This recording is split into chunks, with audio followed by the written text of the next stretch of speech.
Today we're focusing on the long-range meta in Warzone 2 after the Season 3 update. They made changes to specific attachments that speed up some of the weapons. They also modified how tuning works so you can actually get a little bit more benefit out of some attachments which otherwise would have gone unused, and kind of shifted things so that most of the weapons have had a little bit of a shakeup. And even though the meta is still a lot of the similar weapons, the gap between that meta and the next top tier viable weapons has kind of closed. So if you kind of get bored of using the same one or two weapons for long range, this video is going to cover a lot of options. And before we get too deep, today's video does have a sponsor. Today's video is brought to you by an app called Z League, and it is like a super gaming app, and I'm going to go ahead and tell you about all the cool things you can do with it. The first thing is that it's a social network specifically for gaming stuff. So that's awesome clips, memes, different loadouts, and other gaming related things without all the other nonsense that you get with other social media platforms. Secondly, they have tons of tournaments that you could play in for free and to earn prizes. And the fun part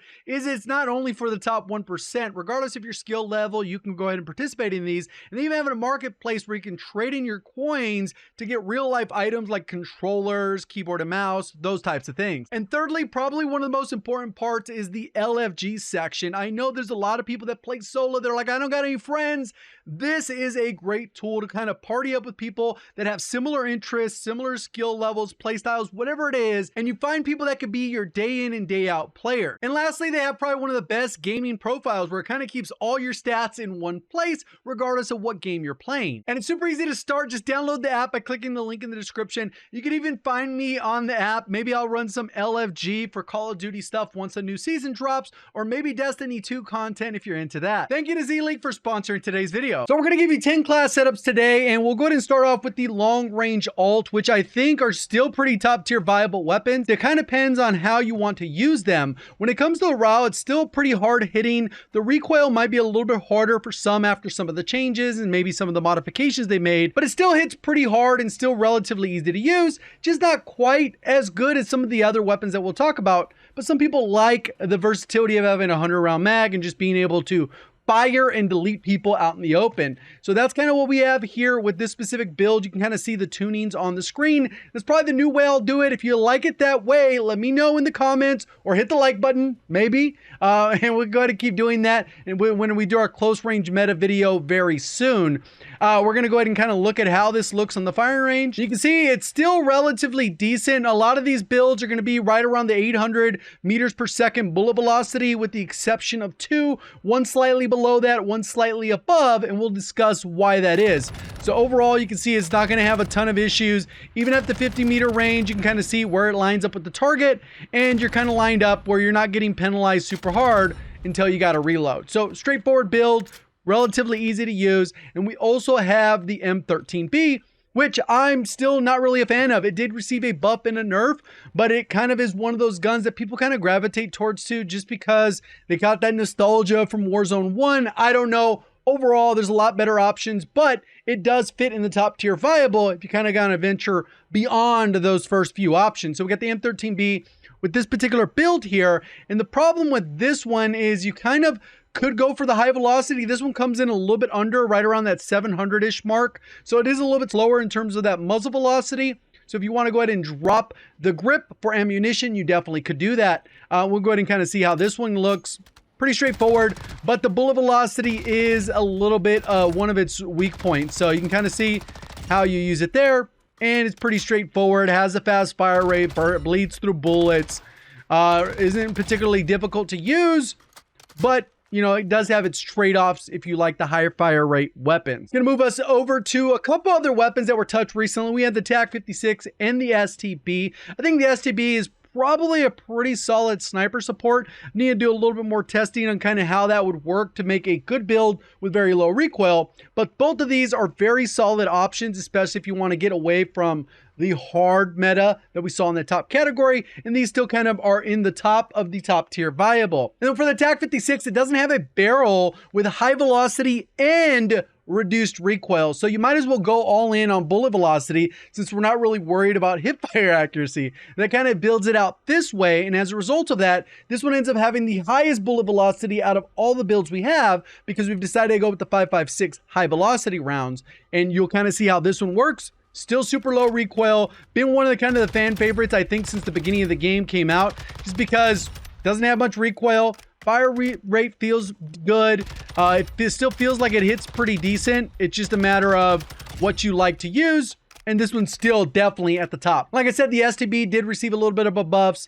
The biggest problem or downside with this is it doesn't have like a 50 round mag. I know we get array with 45 round mags with some other guns, so it is definitely there, and it probably performs a little bit better in some of the smaller game modes like solos, duos, maybe even trios. But then when you get into higher modes, it can struggle compared to guns that have 60 rounds, 50 rounds, or whatever, and you're like 8 bullets tends to be enough, and this one ends up right around that 800 muzzle velocity that I was already talking about. So pretty straightforward to use, not a ton of recoil, kind of easy to shoot, but the problem is you have to reload every so often because you only got 42 bullets. So you just got to be a little bit smarter about how you take your gunfights, and overall I think this could be a really good contender for sniper support. And it's not really all that hard to use, especially after the update. They made it a pretty good solid weapon. Now we got a couple different options here. We have the sniper meta, which we just covered a video kind of breaking down why I put these two ahead. And then we got the long range meta with an asterisk, and then we got the easy long range meta, and I'll explain those as well. So we got the sniper meta, pretty straightforward. Not really much to see here. We got the firing range, which we'll go ahead and check out. You kind of see how that was. You can choose a different optic if you want. Obviously, these are one-shot builds. I think the signal's probably better in the sense that the average player is going to struggle to hit shots with this. So that one might be better because just spamming the trigger, having high velocity is easier. One-shot kills are generally going to be higher skilled because of the increased bullet drop and bullet lead that you have to do to kind of counteract it. Maybe once they get increased movement in the game, we can go ahead and see some improvements to the bullet velocity, but until then, we got to use the explosive rounds on these bolt action weapons to kind of get the optimal one-shot kills, and these things tend to be a little bit slower. I like this one personally only because it has a 10-round mag, so you don't have to reload quite as often. So typically, we don't usually have a couple different options here for long-range metas when it comes to skilled and unskilled or lower skilled. I'm not going to say unskilled because it still requires a little skill to shoot straight even at range.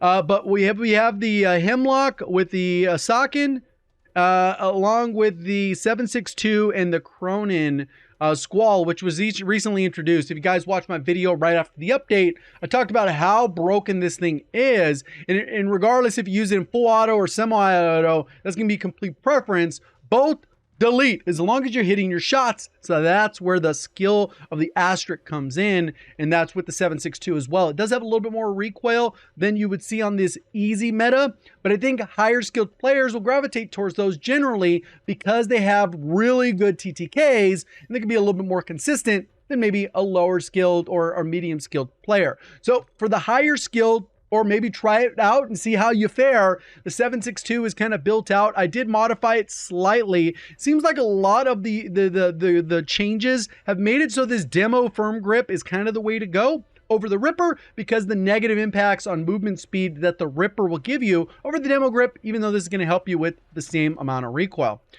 you can kind of see how this one builds out. Pretty straightforward, shoot straight, and it's the same AK-47 that we're used to, but obviously they call it the Kastov 7.62. And there it is, one of my favorite guns in the entire game, and we kind of have it built out like this. The Cronen, this one's actually a lot of fun, but like I said, at range, people maybe struggle to hit the shots, and like I said, all of these are right around the same muzzle velocity, so it really comes down to, can you hit your shots? If you're hitting them, you're going to enjoy these weapons over the other ones that we're going to talk about in a little bit, which I would call the easy, no-brainer, you barely have to try recoil weapons, and these ones are built out pretty much like this. This is kind of similar to the same build I had from the start. I just dropped the ammunition for the demo grip to get a little bit more consistency on the recoil, especially since the rear grip is still bugged unless you buy a blueprint, which that could be a great alternative to having the demo grip. So it's kind of one of those things you got to be aware of. This is probably optimal build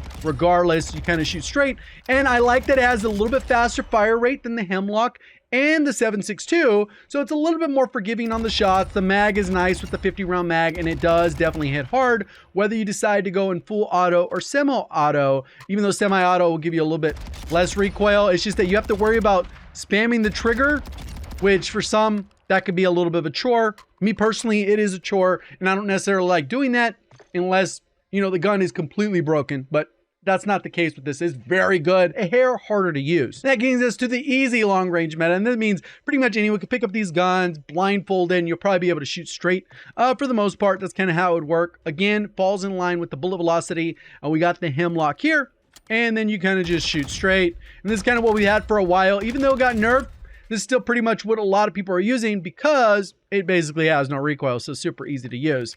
When it comes to the Sakin, again, still one of these ones. It's an LMG, has good bullets because it has 100, so it allows you to do a lot of stuff, and it falls in line with kind of a lot of those other builds. Again, pretty much no recoil. You're taking on multiple targets. This thing is very dominant. So I definitely recommend trying it out. Like I said, the meta has opened up just a little bit. Hopefully we get a little bit more improvements with the mid-season or even halfway there. But we'll see you on the next one. Appreciate all the support. Thank you for watching as always. Have a great day.